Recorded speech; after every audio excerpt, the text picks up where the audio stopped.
So we do have an Australian investment in the fund. We invest in CSL. We've held the shares in CSL for 7 years or longer. So it's been a very long-term investment, very successful investment for the fund. So there are investments in the Australian market, which are companies which are creating a positive impact. We think through their biotherapies and through their blood plasma treatments, then they can generate very significant health benefits and improving lifestyles for people through the products and services that they generate. So there is a company, an Australian company, a very successful Australian company that's been also a very successful investment over a long period of time.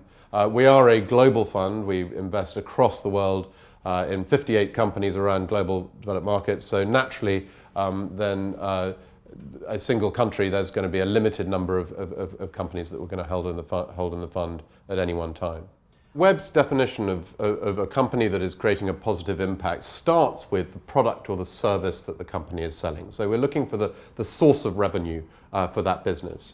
So in order for us to define a business as being a solution to a sustainability challenge or having a positive impact, we want the source of revenue to be a product or a service that is generating a better social or environmental outcome. And that means that growth in revenues and profits for the company are in lockstep with growth in better outcomes for society.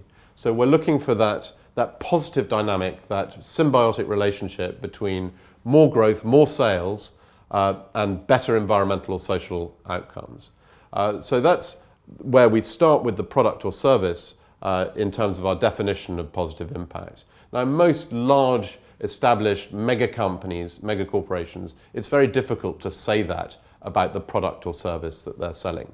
So we don't include any of the FANGs, for example, any of the Facebooks or the Apples, the Netflixes, the Amazons. We don't include large banks and large retailers in our definition of companies that are having a positive impact, because even if they have good ESG or environmental, social and governance processes, even if they run the processes in their business well, then the product or service is still either a neutral or in some cases a negative impact. So by selling more computers, selling more mobile phones, regardless of how you've made them, you're creating more e-waste. You're creating a problem rather than it's not creating a more sustainable world.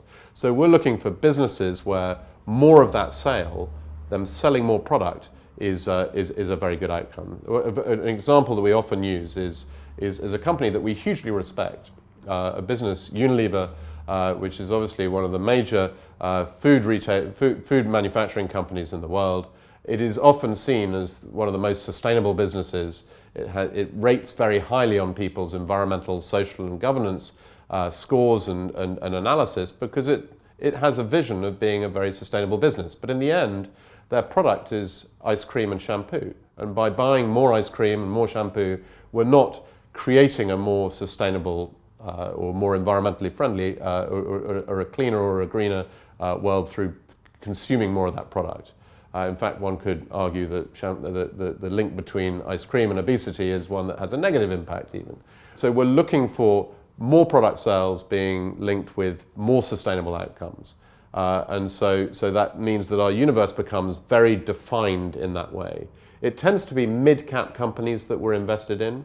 We can find one or two quite large companies, but we're looking generally for purer plays. They don't have to be absolute pure plays, but it needs to be that the driver of revenue or the driver of the share price, the reason for investing is linked to that product that's generating a sustainable impact.